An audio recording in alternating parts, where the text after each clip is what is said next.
So there's a million videos on making end grain cutting boards, and this is another one, another entry into the category of making an end grain cutting board. Now, if you have your own milled lumber, congratulations to you, but I didn't. I was using just an old piece I had that had a weird bow in it, so I ripped it all apart. In case you're wondering why there's such small strips, it's just because there was such a bad bow in it. I wanted to make sure they were nice and small, that way I could mill them.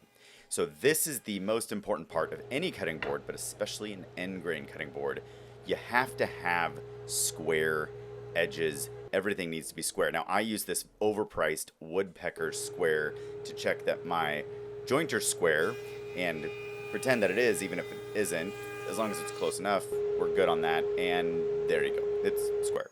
Now if you're wondering what that B was on the wood and why I was writing B on each of my pieces, that is just so I know what sides I've squared up. So that way when I take it over to the planer to create parallel sides, I know what I've already done. Because obviously when you have a whole bunch of pieces, sometimes you can get a little confused and not sure which side is which, especially when they're square. Now if you go with rectangles or something like that, a little bit easier. If you go with one of those really crazy ones that have like triangles and trapezoids in there, hat off to you, sir or ma'am. That is a crazy end grain cutting board, and we're not going there. This is just for you who is out there saying, I want to make an end grain cutting board.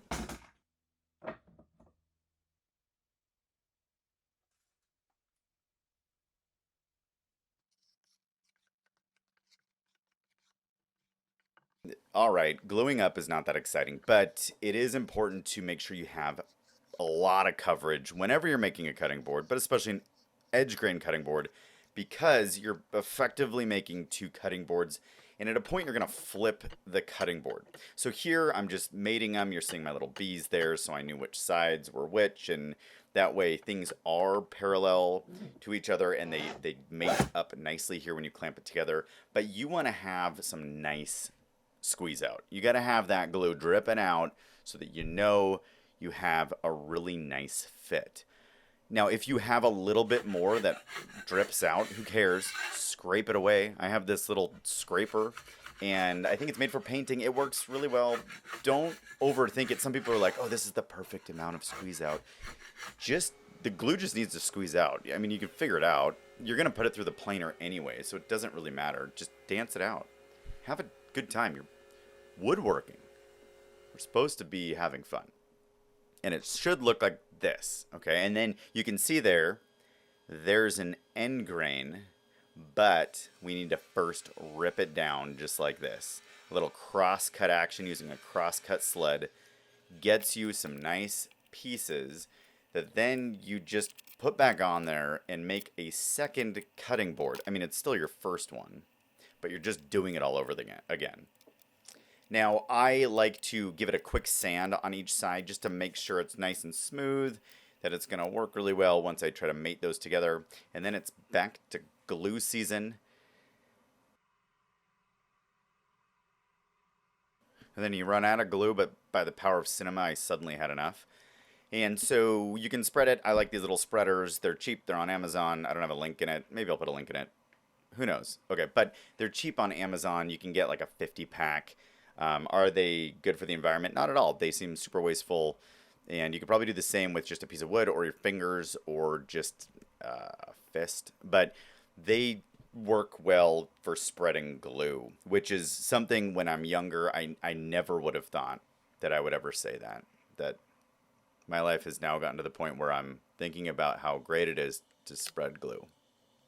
Anyway, we're here, so here you just flip them all over. You can see how it is, and that end grain should be revealed. And again, you have a glue out here, or squeeze out, glue out, squeeze out, whatever.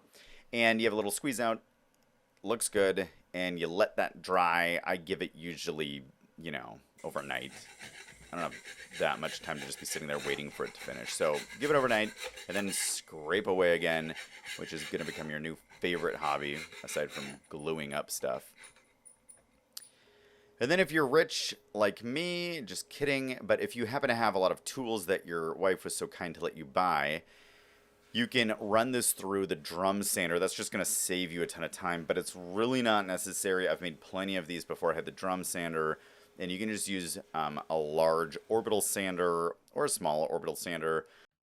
My sander of choice is this Bosch kind of hog out sander. It's really good. I can, again, put the link down below. I really like it. It does a nice job. It's not as expensive as one of the Festool ones that a lot of people like. And as you can see there, it leaves a really nice finish, which just at this point is rough. You don't have to be too precise with it. Just know that it's going to take a lot longer to sand end grain. So do yourself a favor and get a good podcast and just lean into it. Then I take it over to the micro jig, because if you don't have some kind of sled to rip one of your edges, you're going to have an out of square cutting board, and that's not going to be good for anyone. So I use this thing. I was given it as a gift. Otherwise, you can just make one easily out of plywood, something that will allow you to square up one side. And then once you have that one side squared up, you can flip it around and actually use the fence on your table saw and square out the other side.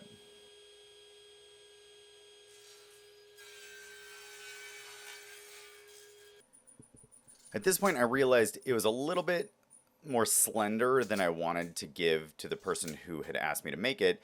And so I decided to make up for that, because you can't really add more end grain. I mean, you could, but I just decided I'm going to make a nice frame around it.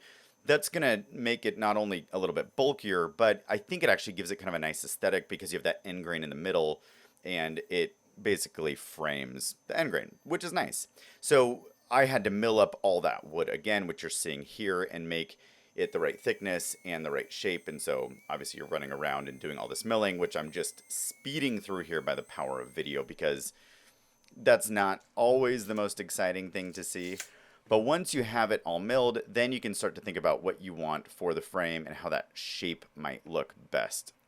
And I landed on basically a picture frame, but this brought me to kind of a scary moment where I had bought this nice dust collection piece from Shop Nation, which is a YouTube channel, and you see right there, it blew up. So be careful what you buy, and just be careful that you're wearing all your safety equipment. That was just a little offcut piece, and it really exploded the dust collection thing, which is fine. You know, it's apparently that's happened to other people as well. It just was disappointing because it wasn't cheap necessarily, and I really actually liked how it worked. So I'm not trying to dog on that channel or anything. It worked really well until it exploded. So, you know, just obviously anything can be dangerous in the shop, so always make sure you're wearing your safety equipment and you are ready for anything like exploding dust collection pieces. And so here I'm just using what's called a cove bit to route in the finger holds. The one trick I'd suggest here is just making a little tick mark on your fence, if your fence is able to use kind of pencil against it. And that way you know exactly where your beginning and your end is, so that you have a really quality length and size that's even on both sides. And then you want to work your way up through your grits. So I go 80, 120, 150, 180, 220, and then I water pop it and then hit it with 220 again, just to knock down any of that grain that stands up. And then I use mineral oil, and a lot of mineral oil, because you might not be shocked, but it is always impressive how much gets soaked into the grain there. You can see it just soaking in. And then I finish it up with a coat of wax. And then it's done.